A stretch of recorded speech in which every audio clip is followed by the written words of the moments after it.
Hey everybody, welcome back. Now there's a good chance you clicked on this video because you want to come up with better ideas. You are similar to me in the sense that you always seem to be at a lack of really good ideas. But here's the good news. At the end of this video, you're going to have 5 very practical ways to come up with the best ideas that you've ever come up with. If you're new to my content, well, thanks for stopping by. I hope this video is worth your time. I review books on creativity, and this week we're talking about Originals by Adam Grant, How Non-Conformists Change the World. And I have a confession, this is the second time that I've read this. I know that I said that in Creativity Inc. last week, link in the bio for the video, obviously. I can't tell you how excited I am to share these 5 different ideas because I have found them to be profoundly helpful in my own discovery of coming up with better ideas. And if you end up liking the content, feel free to subscribe. I post a video every single week talking about books on creativity, pretty much just chatting and yapping about the things that I enjoy. So feel free to subscribe. Anyways, like I mentioned before, we're gonna have 5 different practical ways that you could come up with better ideas so that you can generate the best ideas you've ever generated. So to begin, the first practical way of how to come up with better ideas, you have to question the default. I love what Adam Grant writes about questioning the default. He says that the systems that we have in place or the rules that are set are made by humans. And if they're made by humans, that means they can also be changed by humans. And I love it. The way that he suggests that we question the default is by doing something he calls vu-ja-de, which we're all familiar with déjà vu, which is over here, as you can see. Deja vu is the premise where you encounter a moment in life and you go, I feel like I've lived this before. But vu-ja-de is when there are super familiar things and you try to approach them with new eyes. The naive approach, as Rick Rubin would say, and many others would say, not just Rick Rubin. It's the idea that you're approaching something as someone who has seen it for the very first time. So that's the first point. Question the default. The second point to how you're going to generate the best ideas that you've ever generated is that you have to triple the number of ideas that you generate. Now, this is the part that we all kind of struggle with. It's like, well, Daniel, if I didn't struggle with coming up with ideas, I wouldn't be watching your video. That's true. And yet at the same time, coming up with new ideas is like a muscle that you have to exercise on a regular basis. I'll give you an example of this in my own life. At work, I lead a team, and one of the ideas that we were trying to come up with is how do we get someone motivational to come and speak? And we were brainstorming different things, and we landed on this crazy idea. And it came through so many different iterations of just out of the box thinking. And we thought to ourselves, what if we got Matthew McConaughey to come speak to us in an eagle costume? Now, there are a myriad of reasons why that would never happen, but it was an exercise of coming up with ideas that we knew were probably not going to meet the expectation. And while Matthew McConaughey seems like an absolutely crazy idea, the reason why we thought up Matthew McConaughey in an eagle costume is because we knew we needed a speaker. And this is where I think people get a little bit tripped up when it comes to generating ideas, or particularly tripling the output of your ideas. We still had to have a clear goal. Again, we wanted to bring someone in to motivate our group, and so we thought about the most motivating person in the most motivating outfit we could think of, but it was still honed. Adam Grant says that it's relevant domain knowledge, and what that means is that you have a understanding of the thing that you're trying to ideate towards. So let's say that you're trying to start a YouTube channel based off of books on creativity.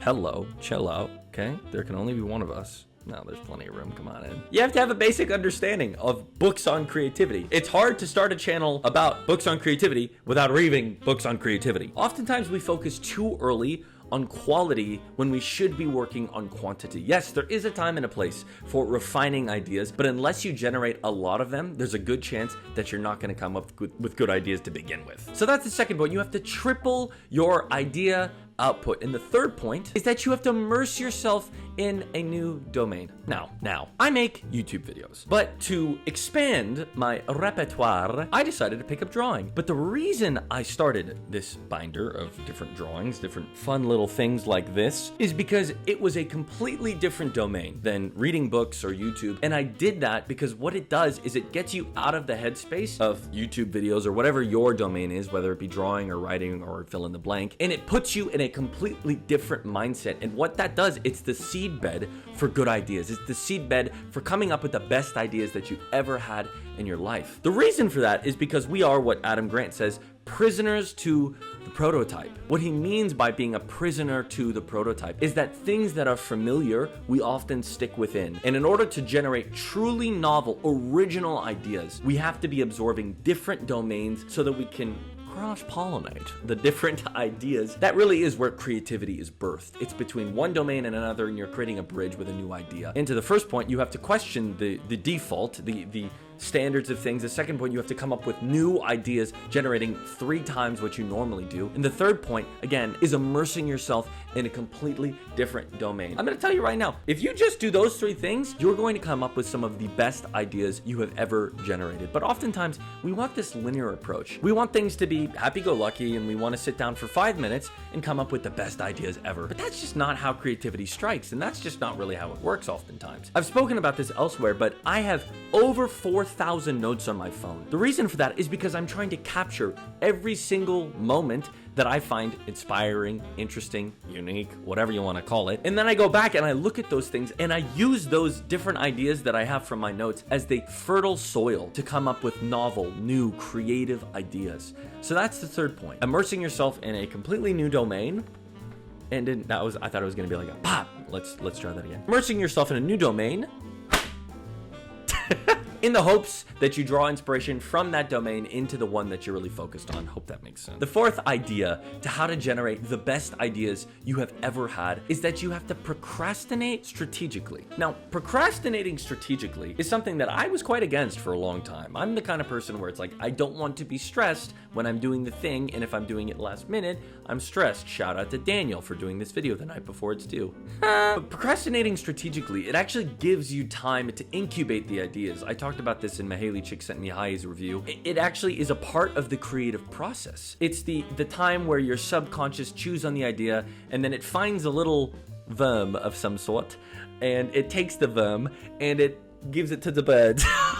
Again, you can't come up with the best ideas that you've ever come up with unless you give the ideas time to gestate, when you give them time to incubate. I think part of the reason we struggle with procrastination, rightfully so, is because it generates within us a ton of anxiety. We want to do that thing, and yet we don't do that thing because it's scary or spooky or whatever it is for you. But Adam Grant, he actually identifies a really interesting study from a Harvard professor of business, and her name is Allison Wood Brooks. And the idea was that if you reframed the feelings that you had, the potential anxieties before public speaking or anything like that, it actually encourages higher accuracy. She did a study and she had her students stand before a classroom of like 40 or 50 people, and they had to sing Don't Stop Believing, which is terrifying because singing is not real.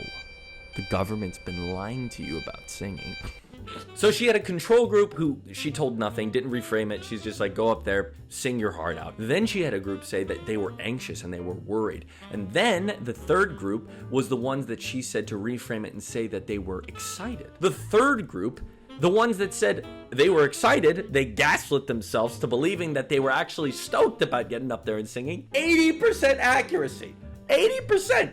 To Don't Stop Believing, which just goes to show if you're feeling the stress or the worry or the anxieties of procrastination, particularly strategic procrastination, what you can do is you can tell yourself, I'm worried because I'm excited about this. I have nerves because this is something that I really care about. But procrastination doesn't mean that you're not doing it. It means that you're waiting the right amount of time to let the ideas really take root in your mind and in your heart before presenting them. The fifth and final point that I want to highlight from Adam Grant's book, Originals, is this idea of peer review. If you want to come up with the best ideas that you've ever had in your entire life, you need to get feedback from the people around you. I'll read a quote from the book that I found really interesting. This is on page 209. Independent thinkers act in the face of risk because their fear of not succeeding exceeds their fear of failing. I guess the question I have for you then is, do you fear failure more or not succeeding more? Because at the end of the day, the only way that you're going to generate the best ideas that you've ever generated is by getting honest,